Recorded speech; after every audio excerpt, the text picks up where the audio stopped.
もう無理。このままじゃ会社は潰れるわ。彼女のそんな声が深夜のオフィスに突き刺さった。俺は経理作業の片隅で膨れ上がる赤字の数字をただ睨みつける。ここは小さな町の工場だが、かつて職人たちが磨き上げた技術は確かなもので、彼女の父が一代で築き上げた誇りでもある。だが今、その誇りが一瞬で崩れそうな危機に瀕していた。銀行は追加の融資を断り、外の資本はいっそ丸ごと買収すればいいと囁いてくる。社内ではリストラしかない。ブランドだけでも売ろうと声を荒げる重役がばっこし、誰も彼女の本心に耳を傾けようとしない。俺は単なる経理のバイトだ。けれど、数字を見ればまだ打つ手がないわけじゃないと感じていた。これ以上どうすれば。そうつぶやく彼女の瞳は涙で揺れている。もしこのまま外部の資本に飲み込まれれば、ここで培われてきた技術や人がどう扱われるのかわからない。だが俺は知っている。数字を味方につければ土壇場の逆転は不可能じゃない。かつて目にした無数のデータ分析とある闇を知る俺自身の過去。もしかするとそれを利用すれば奇跡を起こせるかもしれない。彼女のおえつ混じりの声が遠のいていく中で俺は決心した。もうただのバイトではいられない。今こそ本当の力を見せる時が来た。俺の名前は真壁健人。今は桜工業という中小企業で経理バイトをしている。周囲からはパッとしない男、ただの会計処理係と思われているらしいが、それはある意味で都合がいい。俺は何も語らない。過去に何があったかを話せば、きっとみんなが戸惑うだけだろうから。この会社は小さいながらも独自の技術を持ち、地元では一定の評価を得ていた。金属加工の分野では、微細な寸法まで誤差を許さない精密部品の製造を得意としており、特に自動車関連や医療機器メーカーからの小規模ロットの注文に強みを発揮している。通常の工場なら外注に回すような複雑な形状や独特の合金素材でも、ここの熟練技術者は自前のノウハウと小回りの利く設備で対応し、その仕上がり精度は大手企業からも一定の評価を受けている。父である高梨一郎氏が創業当時から品質こそ命という考えを掲げ、絶対に妥協を許さなかったらしい。その信念が長年の現場経験と職人芸に結びつき、今の独自の技術力を築き上げた。町工場と呼ばれながらも、難度の高い案件を着実にこなしてきた実績があるため、地元の企業や商工会では、こういう相談なら高梨のところに頼めと言われるほどの信頼を得ていたわけだ。ただし、同じように高いクオリティを求められる仕事は常に安定しているわけじゃない。大口顧客が景気の影響を受けたり、研究開発の案件が頓挫したりすれば、すぐに収益が落ち込む。精密かつ特殊な設備の維持にはコストもかかるから、売り上げが落ちればその分だけ赤字が膨れやすいという難しさも抱えていた。最近は売り上げの伸び悩みと新規投資の失敗などが重なり、資金繰りはかつてないほど厳しくなっていた。銀行からの借入期限は迫るばかり。加えて、社長である高梨グループの大黒柱、高梨一郎氏が突然倒れ、入院してしまった。業界では名の通った人物だったらしく、この人が頑丈な体をしているとみんなが信じていたからこそ、その急病は周囲に大きな衝撃を与えた。そして残されたのは若き娘、高梨里奈。と言っても、俺が見たところ、彼女はまだ20代。長身で端正な顔立ちだが、表情には時折戸惑いが見え隠れする。何しろ、父親が急病で倒れた後、まともな引き継ぎもなく、社長の座を託されたのだ。そんな状態で会社を切り盛りしていけるものだろうか、と周囲はみんな不安そうに見守っている。俺には彼女が日々、一生懸命にプレッシャーと戦っているのがひしひしと伝わってきた。当然ながら、社内の重役連中は悲観的な声を上げ始めた。というより、半ば投げやりだ。リストラをしてコストを削減するしかない。いっそ外資に買収されれば、資金だけは確保できる。そんな声が会議の場で飛び交うたび、リナは唇をキュッと結んで何も言わない。言いたいことがあるはずなのに、それを言うだけの余裕や知識がまだないのだろう。加えて、背後では融資を受けている銀行が妙に強気な態度をとり、期限が来れば追加の猶予は難しいと突き放すような発言を繰り返している。俺は一応、経理バイトとして雇われている手前、日々の支払いと売上データの照合、従業員の給与計算など、ごく平凡な仕事をこなしている。だが、この会社に足を踏み入れて最初に感じたのは、問題が多すぎるということだ。例えば在庫管理。古い製品の部品や不良在庫が倉庫に山積みになっているのに、誰も真剣に処理しようとしない。それどころか、必要なところに素材が回っておらず、余計なコストが膨らんでいる節すらある。光熱費の面でも節約できるはずなのに、設備投資を先送りにして浪費が続いている。細かい経費を見直すだけでも、この会社はまだ立て直せる可能性があるんじゃないか。俺はそんな予感を密かに抱いていた。ある日のこと、リナは会社の応接室で頭を抱えていた。どうやら銀行との再交渉が全く進んでいないらしい。期限の延長は望めず、追加融資も冷たい態度で断られる見込みだという。俺は廊下の隅からその会話を耳にしながらやるせない思いをかみしめた。彼女が抱えているのは父の回復を祈る気持ちと会社を維持するという重圧。まだ若い女性が背負うにはあまりにも重い荷だ。夜、残業をして経理データを整理していると、ふとリナと顔を合わせる場面があった。いつも遅くまでありがとう。こんなこと頼むのは変かもしれないけど、会社の現状がどうなっているか、私にもっとわかりやすくまとめてもらえないかしら。銀行との話し合いもあるし、今後の計画を立てたいんだけど、数字が頭に入ってこなくて。その言葉に俺は驚いた。彼女は意外と素直に自分の弱さを認められる人なのかもしれない。そして同時に周囲の重役連中にはなかなか言い出せなかったのだろう。俺は、わかりました。できる範囲でお手伝いしますよ。と穏やかに返事をした。リナは少し安堵の表情を浮かべ、明日の朝までにまとめてくれると助かるのだけど、と申し訳なさそうに頭を下げる。そんな彼女に対し、俺は心の中で、この人相当きつい状況に立たされているんだな、としみじみ感じた。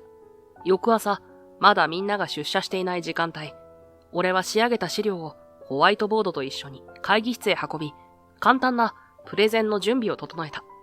と言っても、聴衆はリナただ一人だ。彼女がプレゼンしてほしいと頼んだわけじゃないが、数字を示すときは説明するのが一番早い。そう思って、ちょっとした図解と注釈を書き込んでいた。やがて、リナが会議室へ入ってきた。いつもより早い出社で、目の下にはかすかなクマが残っている。俺が用意した資料を見て、彼女は驚いたような声を上げた。こんなに細かくまとめてくれたの？ありがとう。助かるわ。その表情には少しだけ光が差し込んだように見えた。俺はホワイトボードの前に立ち、できるだけ専門用語を使わずに一つ一つの数字の意味を説明した。売上推移からどこにボトルネックがあるか、経費の中で一番削減しやすい領域はどこか。リナは真剣な眼差しでうなずきながらメモを取っていく。彼女が意外に吸収が早いことに俺は感心した。もしかすると父親譲りの飲み込みの速さがあるのかもしれない。これなら銀行に説明するときも話がしやすそうだわ。今までは漠然とした不安ばかりだったけど、問題点が具体的に見えてきた気がする。リナがそう言って笑った瞬間、俺はこの会社に来て本当に良かったと思った。彼女の笑顔には不思議と周りを明るくする力がある。これが若い社長の魅力というものなのだろうか。もっとも周囲の重役たちはその若さを頼りないと感じているようだが、もし何かあれば気軽に聞いてください。俺で答えられる範囲ならどんなことでも。そう伝えるとリナは少し照れたようにありがとうとつぶやいた。彼女は手元の資料を抱きしめるように持ち、会議室を出ていく。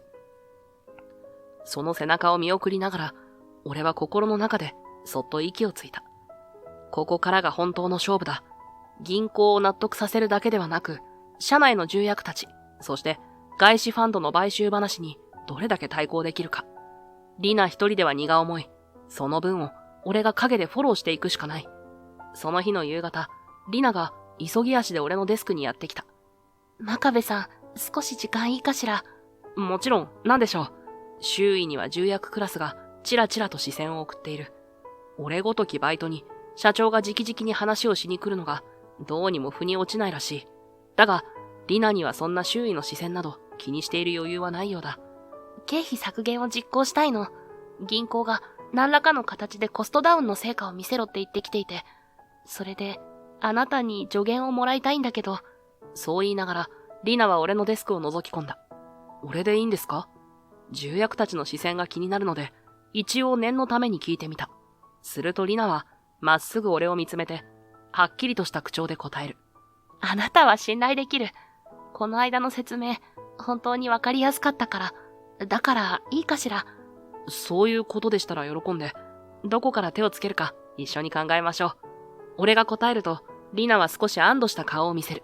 それじゃあ、まずは何から話を始めます？そう声をかけて席を立ちかけたところで、リナが重役たちをちらりと見やりながら小声で言った。彼らの前じゃ、ちょっと話がしづらいの。会議室に移動しましょう。俺はうなずき、リナと共に会議室へ向かう。ドアを閉め、資料を広げながら、じゃあ改めて検討を始めましょうか、と切り出そうとした矢先、彼女はぽつりとつぶやいた。彼女の声には不安と悔しさが混ざり合っていた。重役の中には、外資の買収話に乗った方が楽だとか、まずリストラで身を軽くしろとか、あれこれ言う人がいる。実際、このままじゃ会社が倒産するのは目に見えているって、みんなは思ってる。でも、リナは軽く唇を噛み、視線を落とす。父がずっと守ってきたこの会社を全く知らない人たちに委ねるなんて、私にはできない。いくらいい条件を提示されたとしても、会社の大事な技術や社員さんたちがどう扱われるかわからないでしょ？やっぱり受け入れるのは怖い。だから、どうにか自力で踏ん張りたいんだけど、みんな私の言うことを聞いてくれない。若いだけの何も分かってない社長だって見られてるから、すごく悔しいの。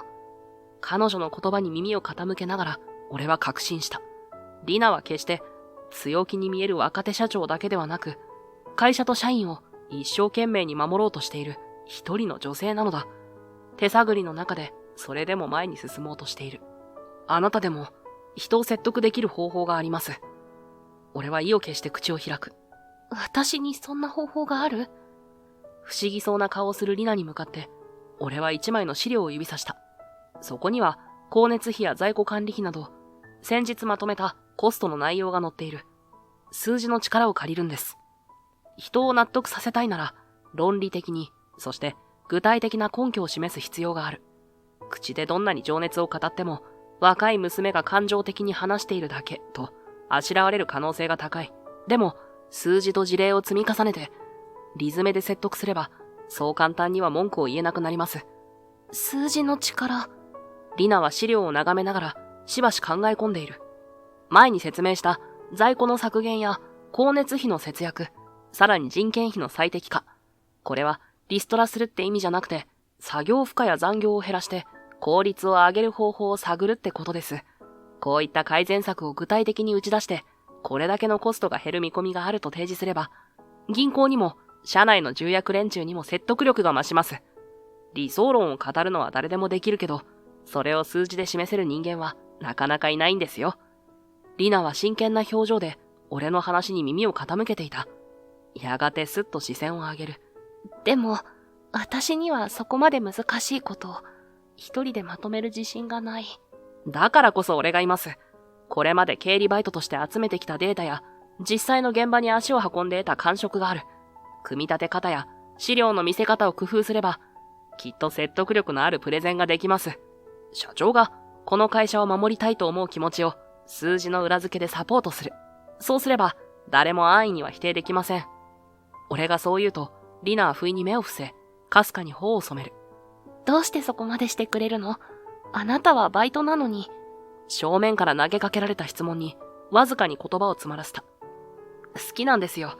こういう本当は力があるのに、いろんな都合や古い慣習のせいで埋もれてしまいそうな会社が、もう一度輝きを取り戻すところを見るのが、そして、その中心にいる人を手助けするのもね。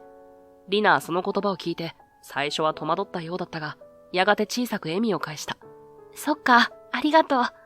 私今回のことがあってから、ずっと孤独だったの。重役のみんなもそれぞれの思惑があって、正直誰をどこまで信じていいかわからなかった。でも、あなたはまっすぐに手を差し伸べてくれた。今はそれが何より心強いわ。変な言い方かもしれないけど、私、初めて心を許せる人ができたかもしれない。その言葉に、俺の胸はわずかに熱くなった。自分はただの経理バイトのはずなのに、この会社の若き社長からこんなにも頼りにされるなんて思ってもみなかった。それじゃあ早速、重役会議に向けての資料作りを始めましょう。外部買収の話に乗ろうとしている人たちも、数字の説得には弱いはずです。ネックとなる部分と、その改善策、具体的なコストダウン効果、それを示せば、最低でも考える価値はあると認めざるを得ないはずです。わかった。よろしくお願いします、真壁さん。そう言って微笑むリナの瞳には、確かに決意の光が宿っていた。周囲がどう思おうと自分の意志を貫く覚悟。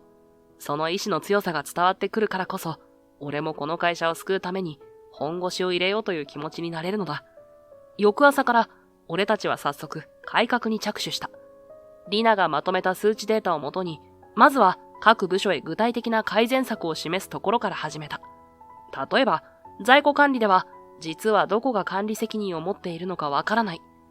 という曖昧さがずっと放置されていた。そこで、リナはまず、部門ごとに在庫担当者を明確化し、定期的に在庫状況をチェックさせる仕組みを作るよう提案する。担当者の選定には、現場の意見も組み込み、このパーツは A ラインでしか使わない。この素材は使い道が不透明だが、社外に売れる可能性がある。など、職人が蓄えていた知識を反映させた。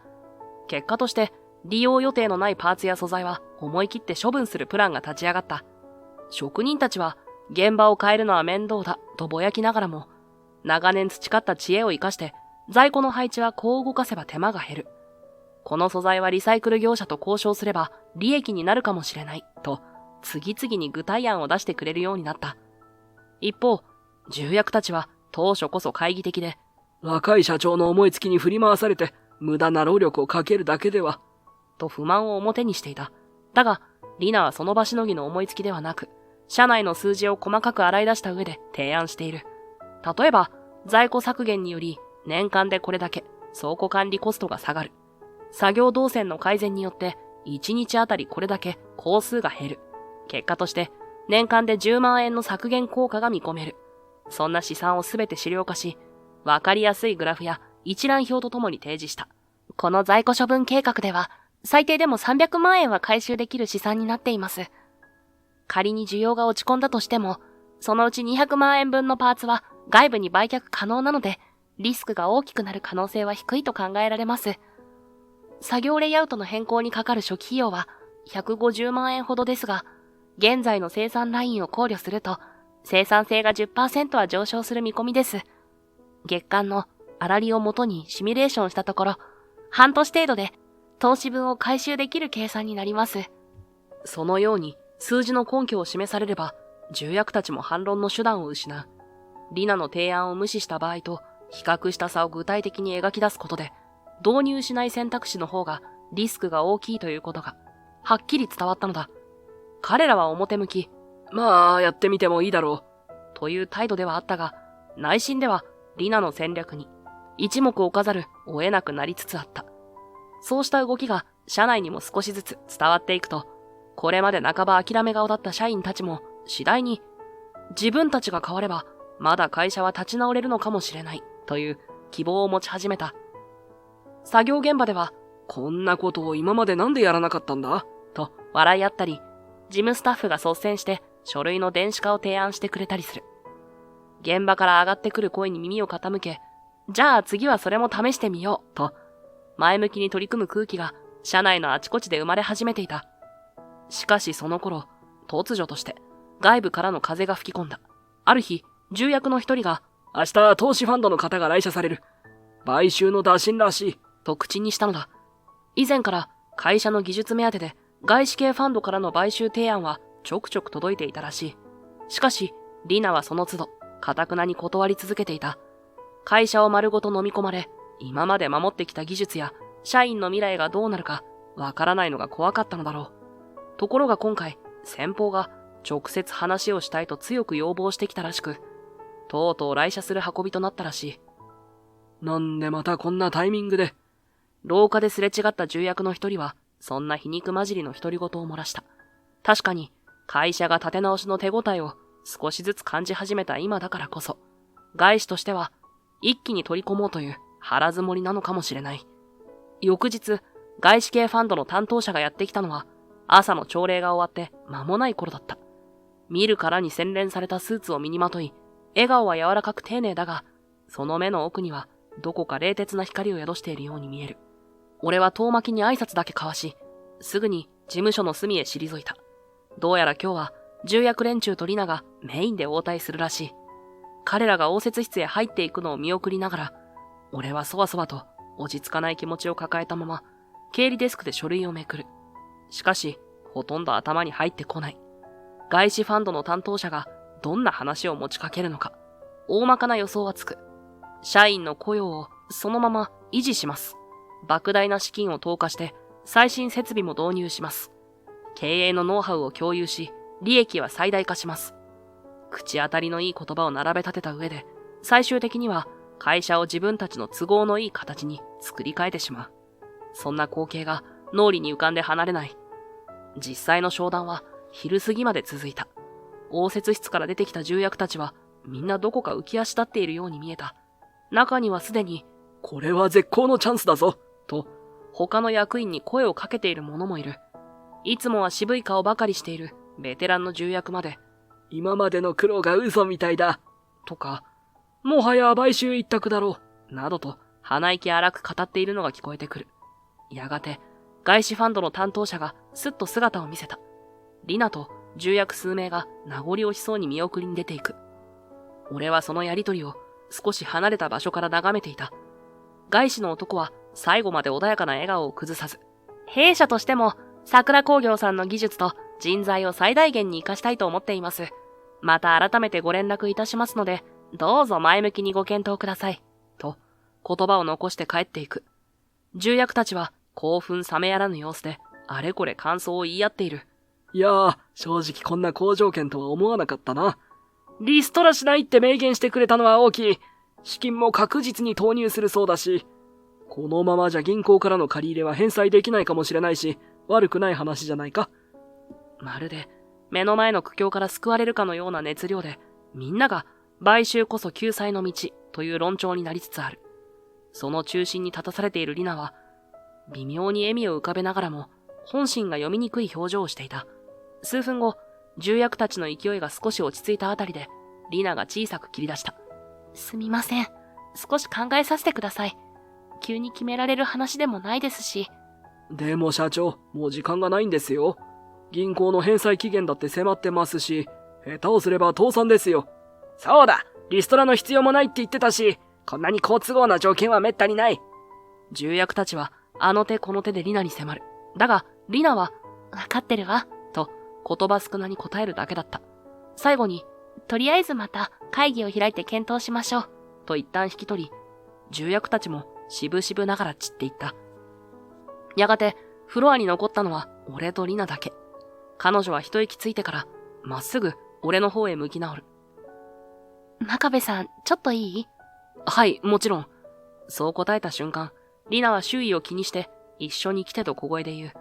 俺たちは、人気のない会議室へ入り、ドアを閉めた。今の話聞いてたでしょ？重役たちはすごく乗り気みたい。でも私は本当にこれでいいのかって迷ってる。あなたはどう思う？彼女の瞳には明らかな迷いが映っている。無理もない。倒産の危機を前にして丸ごと買ってもらえるなら、むしろ好都合という意見が出るのも仕方ないのだ。けれど、リナが持っているのは技術を守りたいという強い思い。単純にお金さえ投入されればいいという話でもないはずだ。俺は少し考え込み、ところでそのファンドの名前は何という会社だったんですか？と尋ねる。確かハーディスキャピタルって言ってたわ。その瞬間、胸の奥がざわりと波立った。ハーディスキャピタル。俺は思わず息を飲んだ。手元の書類を持つ指先がわずかに震えるのを感じる。どうかしたの？不審そうに見つめるリナに対し、俺は苦い表情のまま口を開いた。すみません。ちょっと動揺しました。そのファンドにはかつて俺が勤めていたんです。え、そうだったの？はい。あそこは表向きは社員の雇用を守る、経営を安定させると言います。でも本当に困った時には一気に締め付けを強めるんです。買収時の契約にうまく言葉を織り交ぜて会社側の自由を奪う条項をいくつも仕込む。さらに業績の名目でリストラを進めたり、技術を切り売りしたり、俺はそのやり方に耐えられなくなってやめました。自分でもここまで率直に話すつもりはなかった。しかし、リナを見ていると偽れない。あの会社に一度取り込まれてしまえば、今の社員を守りたいという願いは遠からず踏みにじられるだろう。ハーディスキャピタルは実績こそ派手だけど、その裏では何社も散々な目に遭っている。その買収劇の顛末をいくつも見てきましたから、あそこは当初の条件はとにかくよく見せるんです。好条件だと飛びついた会社を、後から経営方針や契約条項でがんじがらめにする。結果的に、社内の技術者がバラバラにされてしまったり、ブランドや商標だけを切り取られたり、ろくなことになりません。苦い過去を思い出し、俺は思わず言葉をきつめにしていた。だから、俺の個人的な意見としては断固反対です。もちろん最終決定は社長が下すべきですが、今後も自分の意思で会社を守りたいと思うなら、あのファンドは避けた方がいい。絶対に。リナはその言葉を聞いて短く息をつく。ほんの一瞬、戸惑いのような色が表情をかすめた。でも、次の瞬間にはすっと目を細めてうなずいた。そうだったのね。ありがとう。言いづらかったでしょうに。はっきり言ってくれて。私あなたを信じるわ。彼女の声には揺るがない決意の重みが混じっていた。重役たちは買収話の好条件にすっかり浮かれているが、リナはその言葉だけで飛びつくほど軽はずみではない。それは彼女が守りたいものを本当に大事にしているからだ。正直まだ迷いはある。会社の財政状況は厳しいし、銀行は追い詰めてくる。外資の魅力的な言葉を聞いてしまえば、一瞬心が揺れるのも事実。だけど、あなたがここまではっきり警告してくれたなら、私はその声を信じたい。私はこの会社を、社員を大切に扱ってくれる人と一緒に守っていきたいんです。リナはまっすぐ俺を見据える。その瞳には不安を抱えつつも、強さが確かにあった。俺も微力ながら、その強さを支えたいと思う。ありがとうございます、社長。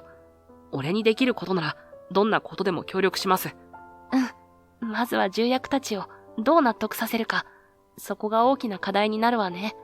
それでも、あのファンドの名前を聞いてしまった以上、私は絶対に妥協できない。たとえどんなに厳しい道でも、会社が自力でやり抜く道を探したいの。これまでの小さな改善が少しずつ効果を見せ始めたんだから、諦めたくないわ。リナの言葉を聞き、俺の胸は少し熱くなった。そうだ、まだ希望はある。短期的な買収話に飛びつくのではなく、自分たちの力で会社を立て直す道を彼女は歩みたいと思っている。俺もその意志を支えてやりたい。よし、わかりました。なら、まずは役員会議の場でハーディスキャピタルがどんな会社なのかをきちんと数字と事例で示す必要があります。あの会社の過去の買収事例を具体的に調べ、重役が夢を見ている状態から現実に引き戻さないと。そうね。それに私たちがどこまで自力再建の可能性を高められるかも、数字できちんと提示しないとね。リナは少し気を引き締めたように表情を変えた。翌日から俺とリナはほとんど息つく暇もないほど奔走し始めた。ハーディスキャピタルの買収話に乗る以外の選択肢を探そうと。地元の商工会や取引先の企業、さらには別の投資ファンドなどへ当たってみたのだ。しかし、どこに行っても反応は渋い。桜工業さん、今は社長が若い女性に代わってバタバタしてるらしいね。投資はちょっとリスクが高いかな。技術力は認めるけど、返済計画が曖昧じゃうちも動きにくいんだよ。耳にするのはそんな言葉ばかり。融資も出資も首を縦に振ってくれる相手は見当たらなかった。俺たちが数字で示そうとしても、どこか敬遠される。みんな、そこまでして助けるだけのメリットがあるか、という目をしていた。そんなある日、俺は一人で病院へ足を運んだ。倒れたきり入院している、リナの父、高梨一郎さんの病室へ向かうためだ。病室の扉をそっと開けると、昼下がりの静かな光の中、ベッドの上で微動だにせず眠る高梨さんの姿が目に入る。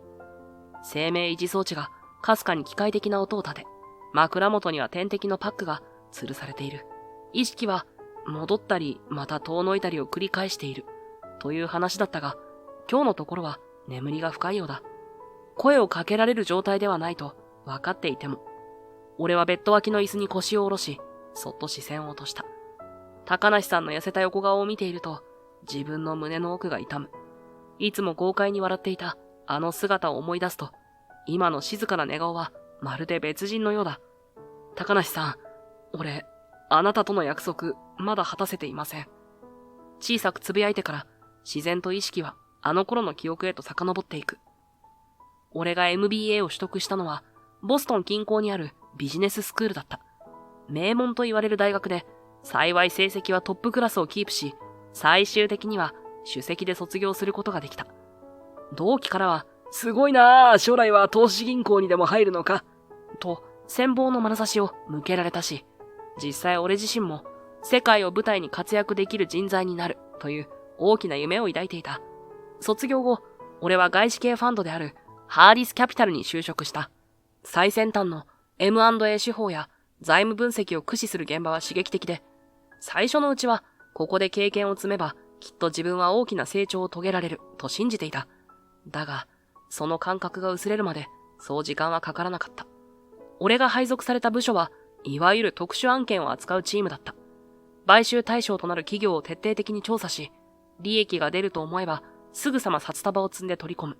逆に、不要だと判断した技術者や部門は容赦なく切り捨てられていった。数字の上では最適化が進み、株主の利益が確保される。だが、その裏では笑顔を失う社員や廃業に追い込まれる下請け企業を何度も目の当たりにした。MBA を出たら経営のプロとして世の中に貢献できるはずだったのに、そう自問自答しているうちに、俺は自分が人を不幸にする仕事に手を貸しているのではないかと苦しむようになった。会社の同僚たちは、これがビジネスだ。割り切れない奴は負けだ。と笑う。彼らの言葉を否定できないまま、自責の念を抱え、何もできずに働き続ける日々が続いた。そんな時、出張先でのちょっとした機会に、高梨一郎さんと出会ったのは、まさに偶然としか言いようがない。取引先から日本の町工場で面白い取り組みをしている人がいると聞き、顔を合わせることになったのだが、最初はどこの誰かもわからず、形式的な挨拶を交わすだけのはずだった。ところが、どういうわけか、高梨さんは俺の抱える鬱屈をすぐに見抜いたようだった。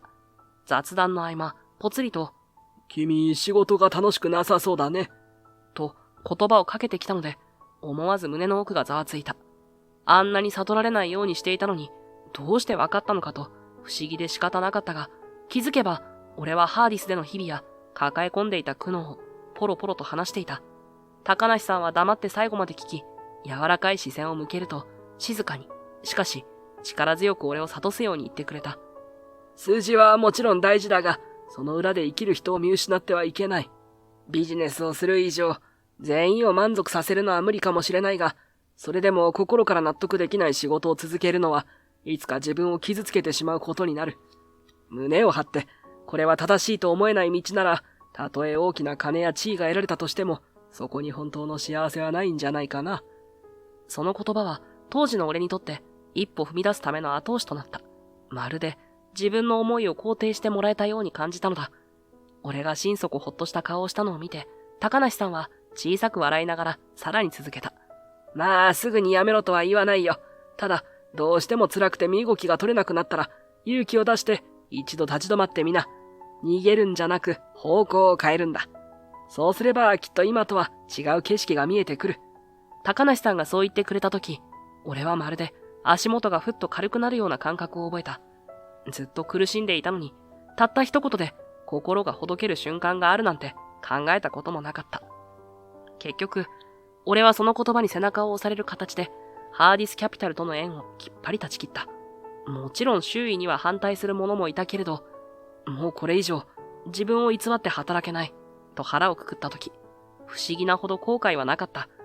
その後、改めてお礼を言おうと、高梨さんを訪ねたとき、彼は笑いながら言った。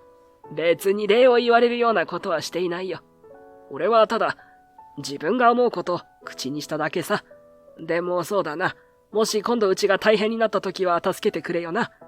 冗談めかしてそういう高梨さんに、もちろん、その時は遠慮なく声をかけてください。と返した自分を、今でもはっきり覚えている。しかし実際、前の会社でかなり名が知られていた俺は、同業界での仕事が、どうにもやりづらかった。周囲の目が冷たいし、何より自身の気持ちがついてこない。だからこそ、思い切って異業種に飛び込み、細々と暮らしていた時期があった。決して豊かではなかったけれど、心の負担は軽く、自由を実感できる日々だった。そんなある時、桜工業が人手不足らしい。社長が倒れて混乱しているらしいという噂話が耳に届いた。ふと高梨さんの顔が浮かび、冗談めいたあの約束を思い出す。すぐに求人情報を探し、アルバイト募集を目にするや否や、いても立ってもいられず応募した。かくして俺は高梨さんの会社で経理バイトとして働くことになった。会社の危機を知りながら、それでも手助けできる場があるなら答えたい。そんな気持ちに動かされて。まさか、今は娘の里奈社長と一緒に奔走することになるとは思わなかったけれど、確かにこれは自分が変えた方向の先に見えた新しい景色なのだと感じている。それからしばらく、病室で静かに座っていたものの、高梨さんの眠りは深く、この日は結局、言葉を交わすこともできなかった。俺はそっと立ち上がり、彼の姿に一礼して病室を出ようと扉へ向かう。ところが、廊下に出ようとドアノブに触れたその時、背後からかすかな声が聞こえた。真壁くんか。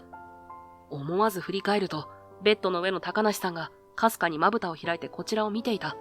先ほどまで意識が戻らないと言われていたのだが、どうやら奇跡的に一瞬だけ目覚めたらしい。酸素マスク越しに弱々しいながらもはっきりと俺の名を呼んでいる。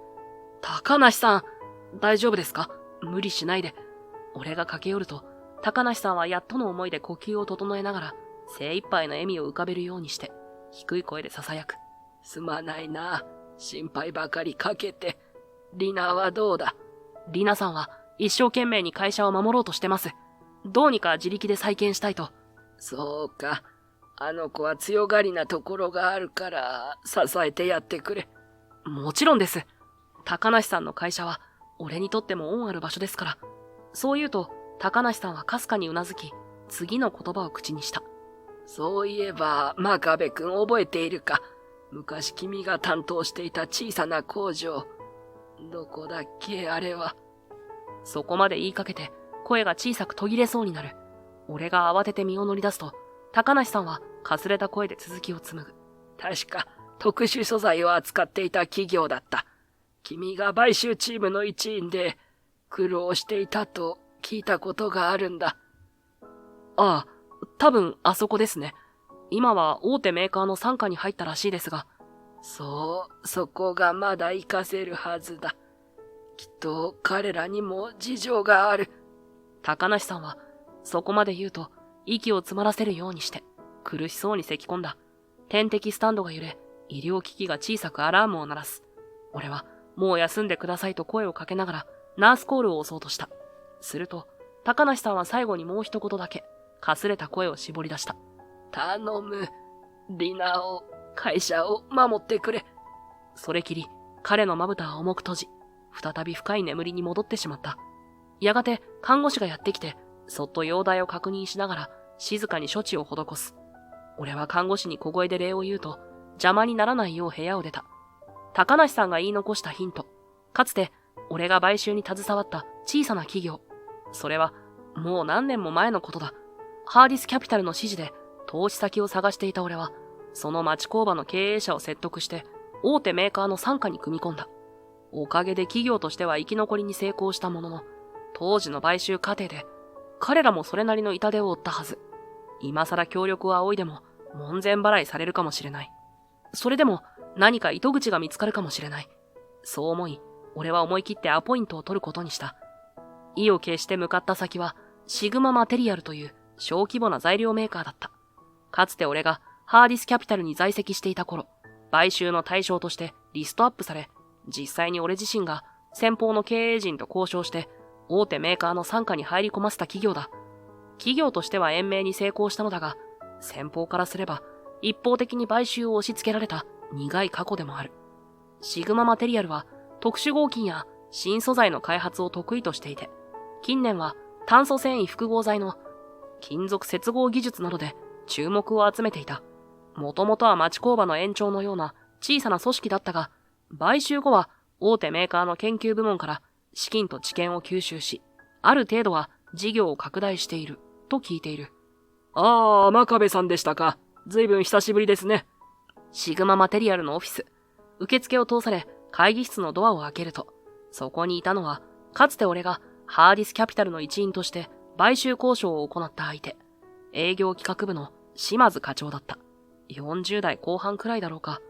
あの頃は事業縮小の危機に瀕していたシグママテリアルを切り盛りしていた一人で、俺が主導した買収交渉に最後まで抵抗した人物でもある。お久しぶりです、島津さん。遠慮がちに頭を下げると、島津は淡々とした表情で席に促してくれた。無理に愛想笑いを浮かべるでもなく、よそよそしい雰囲気を隠さない。それも無理はない。結局、俺のいたファンドによる強引な買収によって、シグママテリアルは大手メーカーの傘下へと吸収されたのだから。軽い挨拶の後、俺は書類を広げ、桜工業の現状や技術を整理した資料を示しながら精一杯に言葉を尽くす。当社、桜工業はもともと町工場の延長線上にある小規模メーカーですが、精密金属加工のノウハウには自信があります。自動車や医療の分野で単品小ロットの受注をこなしてきた実績があるので、シグマさんが扱う新素材の試作、微細加工にも大いに協力できるはずなんです。もし共同開発や受託生産の形でパートナー契約を結べれば、御社とウィンウィンの関係を築けると思います。島津は手元の資料を一別しながら微妙な表情を浮かべた。昔と違って少し白髪が増えたように見える。しかしその眼光は鋭く、部屋の空気にはどこか張り詰めた緊張感が漂う。なるほど。技術的には興味深いですね。確かに当社としても特殊合金や複合材の量産手前で苦労することが多いので、小ロット対応を外注できるなら助かる部分もあるかもしれません。ただ、島津は言葉を区切り、改めて俺をまっすぐ見据えた。正直、随分と態度が違いますね。真壁さん、昔はこちらがどれだけ抵抗しても、数字が全てだと切り捨てられた記憶があるんですが、今後の方針は親会社の決定に従っていただくことになりますなんて、冷酷に言い放ったのはどこのどなたでしたっけ？痛いところを突かれた。あの頃の俺はハーディスキャピタル内でそれなりに評価される立場だったし、買収案件をスムーズに進めるためには妥協しない姿勢を貫いていた。島津から見れば自社を追い詰めた張本人の一人に違いない。その説は本当に申し訳ありませんでした。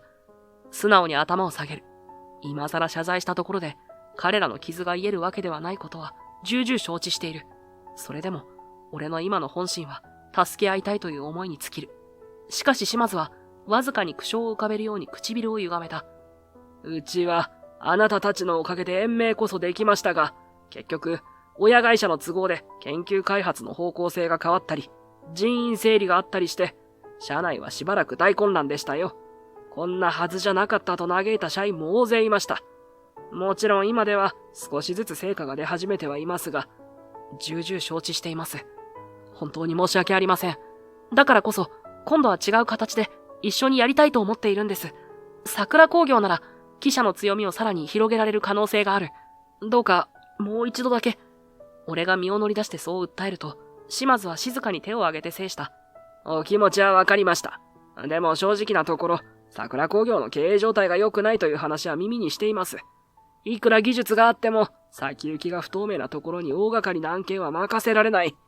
ましてや、当社はすでに大手メーカーの傘下ですから、そちらの許可なく勝手に取引を増やすわけにもいかないんですよ。そこは分かっています。でも、もし契約さえ結べれば、うちとしては融資やリース契約などの可能性も広がりますし、何より生産ラインを一部シグマさんのために最適化することも。すみません。そこまで話が飛躍すると、私の一存では何とも言えない。親会社に話を通すにも、もう少し時間がかかります。淡々とした声の調子は、ほとんど拒否を表明しているのに等しかった。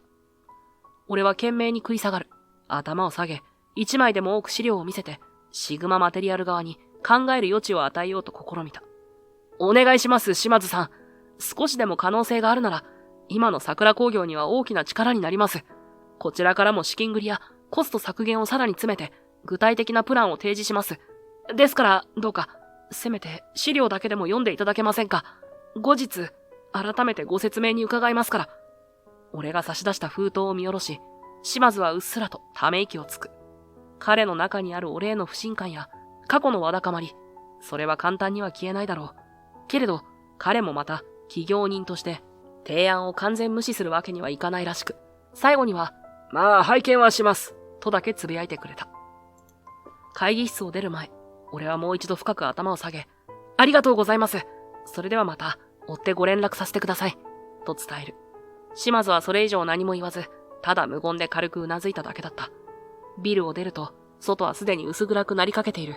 空気がひんやりと感じられるのは、秋が近づいている証拠だろうか。俺は重い足取りで最寄り駅へと歩き出す。やっぱり簡単にはいかないか。実際、島津の態度はかなり冷淡だった。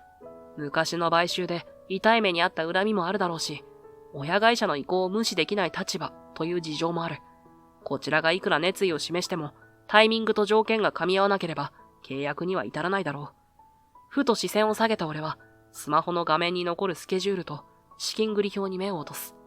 MBA を首席で卒業し、財務分析や経営計画にはある程度、自信があるからこそ、なおさらこの数字の冷たさを痛感していた。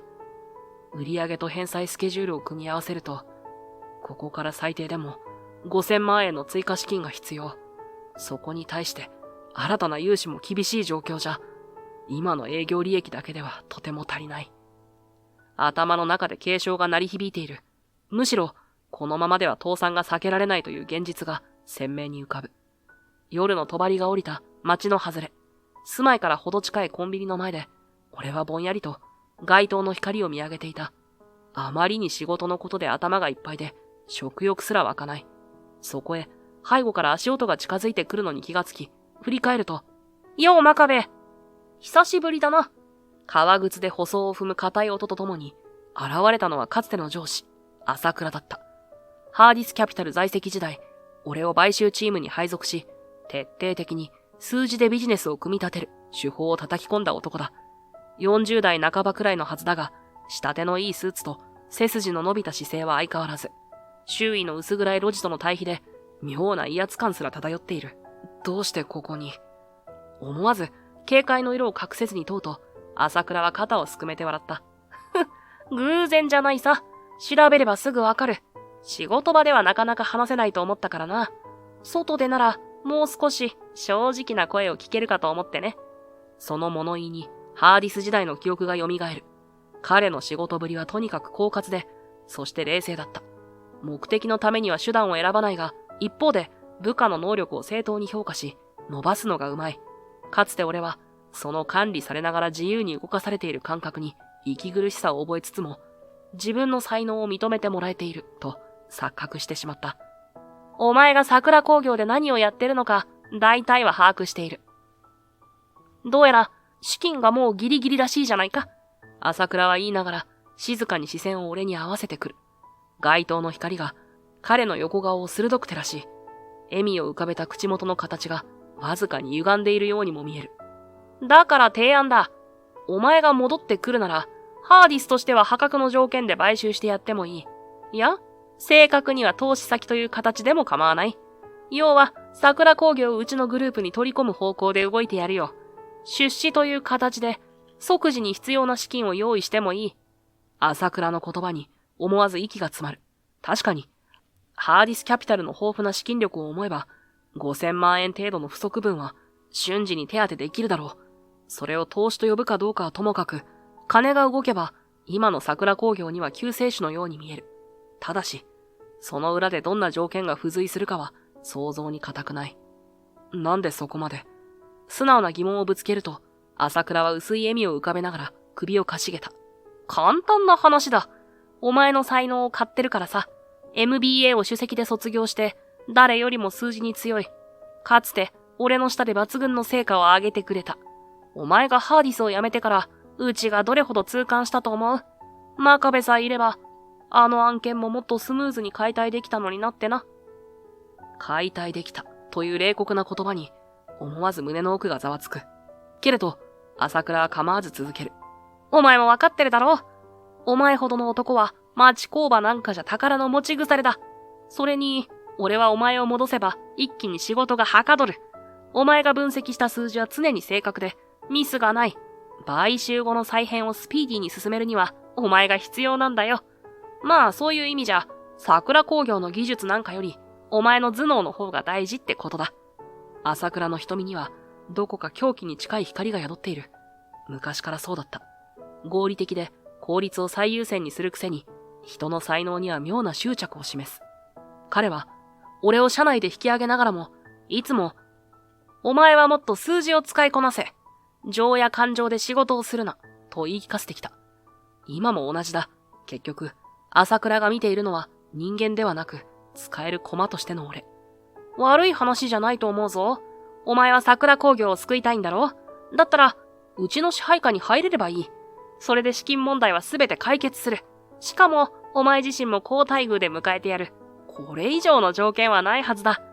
その言葉は、夜闇に溶け込むようにして、じわじわと俺の心に入り込む。買収後の冷酷な再編、リストラや技術の切り売り、そういった結末を予感しても、今の俺たちには、打つ手が少ないのも事実だ。もしこのままでは倒産、どのみち社員は路頭に迷うかもしれない。そう考えると、喉元すぎればという甘い誘惑がちらつく。俺は歯を食いしばりながら視線をそらした。いい返事を聞かせてもらえるのを楽しみにしてるよ。朝倉は不敵な笑みを浮かべつつ小さく肩をすくめた。ただし期限は長くない。お前も知ってるだろう。資金が尽きるのは時間の問題だ。来週中には返事をくれ。でなければ、こちらも方針を変えるしかない。そう言い残すと、彼は背を向けて歩き出した。オフィス街に向かって伸びる暗い歩道を、まるで何も不安がないかのような足取りで進んでいく。その背中がビルの向こうに消えるまで、俺は一歩も動けなかった。翌朝、会社に出勤すると、俺はすぐに、リナのデスクへ向かい、封筒を差し出した。これは？リナは不思議そうに封筒を手に取り、中身に目をやる。そこには、俺の退職願いが入っていた。どういうこと？昨日まで一緒に打開策を探してたのに。彼女は驚きと混乱が入り混じった表情で声を震わせる。俺は淡々と、けれど言葉を選ぶように答えた。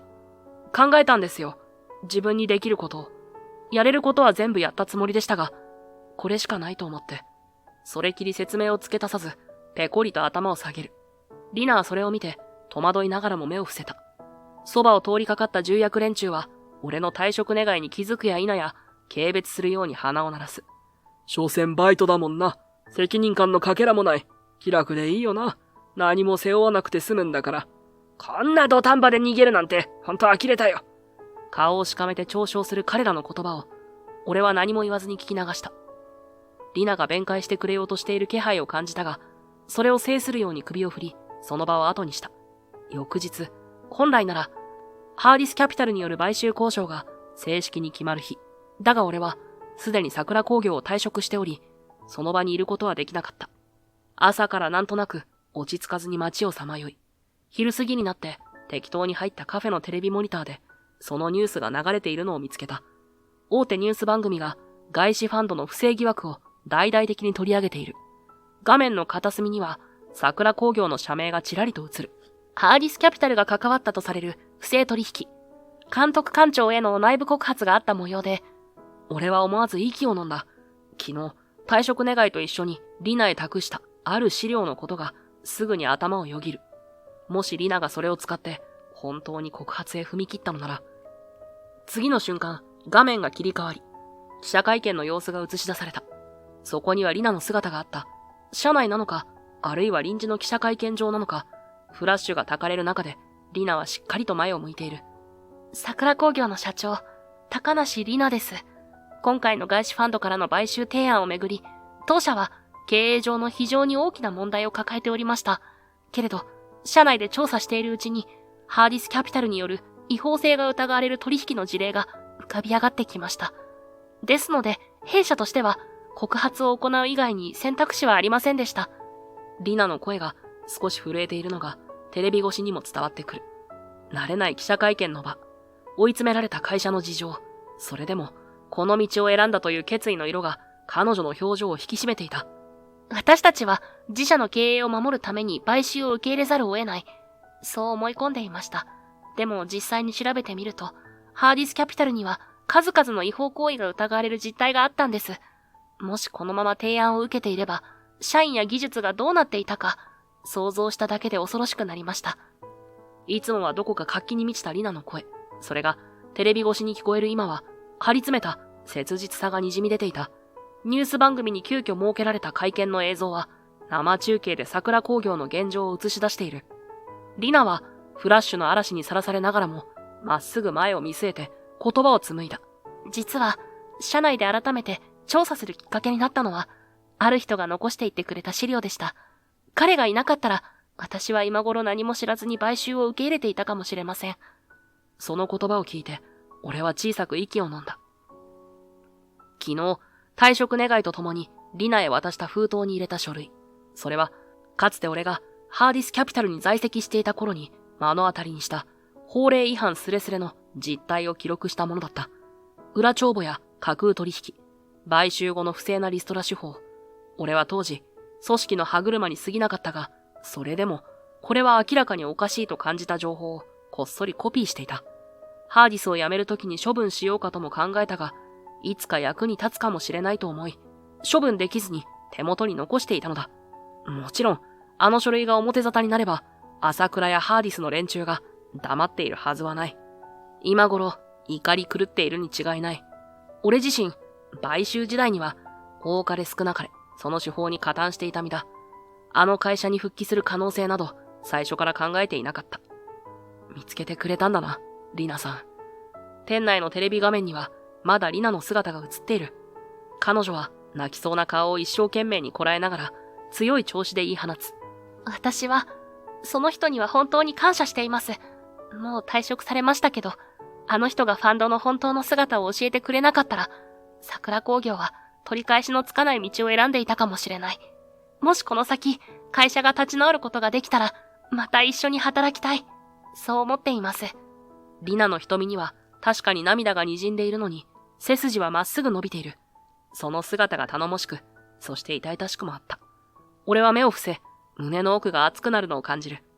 彼女なら、きっと会社を守りきるだろう。遅れを取り戻すには、まだ厳しい現実があるかもしれないが、ハーディスの魔の手から社員と技術を救うために、戦う彼女の強さを俺は知っている。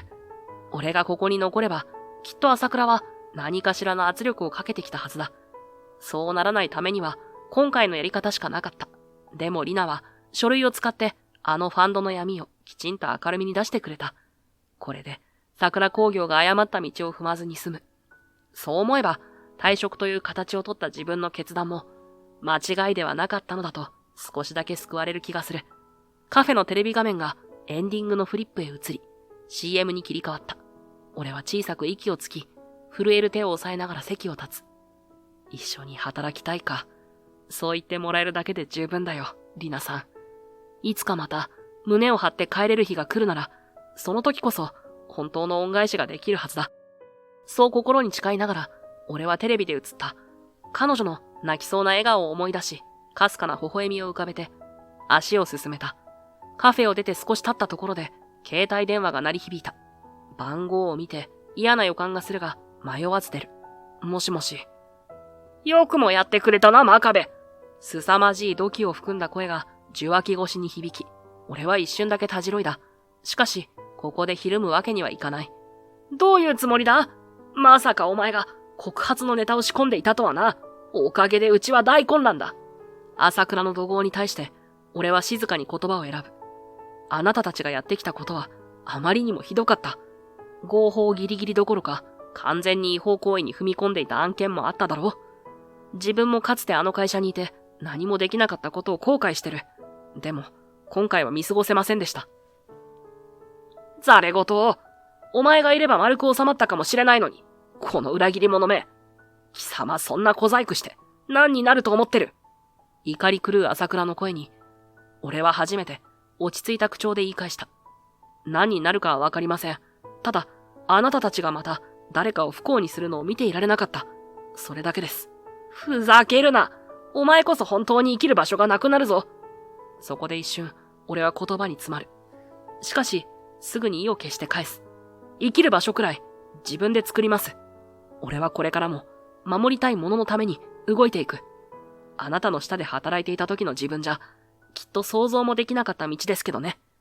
そのまま通話を切ると、スマホを握りしめながら大きく息をつく。胸の奥にあったわだかまりが一つ消えていくのを感じた。それから数週間が過ぎた。街の明かりが夜の闇をかすかに照らし、静かな足音がアスファルトに溶けて消える。ハーディスキャピタルの不正疑惑は一気に世間へ広がり、調査が進むにつれて大掛かりな違法行為が次々に明るみに出た。主犯格である朝倉は当然のように捜査対象となった。俺も一度は事情聴取を受けたが、違法行為に加担した証拠はなかったため、大ごとには至らなかった。桜工業の買収話は完全に白紙となり、あのファンドの方針など、すでに誰も気に留めていない。ただ、桜工業が抱える経営危機の問題は、まだ根本的に解決されたわけではない。リナさん、元気にしてるかな？誰にともなく呟いたその瞬間、背後から小走りで近づいてくる足音がした。振り返ろうとしたとき、不意に聞き慣れた声が耳を打つ。真壁さん。まるで夢を見ているようだった。街灯に照らされながら立っているのは、リナその人。実際に彼女がここにいると気づいて、思わずドキリとする。リナ社長、どうして？もう、社長とか言わないで。ただのリナでいいわよ。探してたの。息を切らせながらも、リナは少し強い眼差しでこちらを見つめた。戻ってきてほしいの。もう一度、桜工業で一緒に働いてもらえない？いや、でも、思わずためらう俺に、リナははっきりと言葉を継ぐ。真壁さんのおかげで、私たちは生き残る道を見つけた。あの資料がなかったら、ハーディスに飲み込まれて、取り返しのつかないことになっていたわ。だけど、それだけじゃ足りない。あなたが会社を救うために奔走してくれたように、まだまだ経営のことを教わりたいの。そもそも、あなたを辞めさせるつもりなんて全然ないわよ。それに、あなたが資料まで駆使して頭を下げてくれたおかげで、以前話を持ちかけたシグママテリアルさんが再度連絡をくれたの。あれから、ハーディス騒動の全容を知って、今度は違う形で取引を検討したいって言ってくれたのよ。もう一度挨拶に行くところだけど、よかったら一緒に来てくれない？え？本当ですか？すごいな。思わずうなるように言葉を漏らす。あれほど冷淡だったシグママテリアルが再度声をかけてくれるとは想像もしていなかった。翌日、リナに誘われて、一緒にシグママテリアルのオフィスを訪れると、営業企画部の島津課長が対応してくれた。かつては、俺のことを深く恨んでいるようだったが、今回ばかりは、剣のある表情を見せることはなく、重々しく一礼してきた。この度はあの騒動、驚きましたよ、真壁さん。本当にあなた変わりましたね。いい意味で。今のあなたなら、うちも喜んで取引を検討したいと思っています。そう言って、島津は小さく笑い、続ける。ところで、もう桜工業を退職されたとか？その問いかけに、俺より先にリナが一歩前へ出た。いえ、彼は、一時的に休暇を取っていただけですよ。今後も当社の経営を支えてくれる大切な仲間です。最後の言葉を口にすると、リナはすっと目を伏せ、かすかに涙をこらえているように見えた。途端に島津は、ああ、そういうことですか。とうなずき、ふと苦い笑みを浮かべる。なるほどね。そういう関係になったのなら、お互い覚悟を決めて頑張ってくださいよ。もし何かあれば、またうちに相談してください。島津の冗談交じりの口ぶりに、リナはわずかに赤面しながら、そういう意味じゃなくて、と小さく慌てる。それを見て、俺は自然と口元がほころんでしまった。いずれにしても、今回の件をきっかけに、シグママテリアルは、もう一度桜工業と組んでみるのも悪くない、と再評価してくれたらしい。ハーディスキャピタルの不正を告発した勇気を認めてくれたのと、桜工業の誠実さを見直したという。打ち合わせが終わり、帰り道、リナと並んで歩きながら、俺はぽつりと漏らす。本当にいいんですか？俺が戻っても。リナははっきりと首を横に振った。今更何言ってるの？あなたがいなかったら、桜工業はここまで来れなかったし、今後も厳しいのよ。だから戻って、一緒に会社を立て直してよ。それにね、父も病状が良くなってきて、あなたのことばかり話すのよ。真壁くんはどうしているって毎回聞かれるくらい。元気になったら直接お礼が言いたいって言ってるし。だから私もあなたに戻ってきてほしいの。その瞳には涙がかすかに浮かんでいる。それを見て、俺はもう何も言えなくなった。ただ、胸がじんわり温まっていくのを感じる。わかった。またよろしくお願いします、社長。ああ、もう、社長じゃなくて、リナって呼んでってば。小さく笑い合いながら、二人で空を見上げる。雲間から差し込む光が、どこか希望の道筋を照らすように感じられた。まだ解決しなければならない問題は山積みだけど、ハーディスという闇を振り払った今なら、きっと、新しい未来を切り開くことができる。街の雑踏の中を並んで歩きながら、俺たちは心に刻む。守るべきものと、共に戦う仲間を失わないために、今度こそ最後までやり抜くんだ。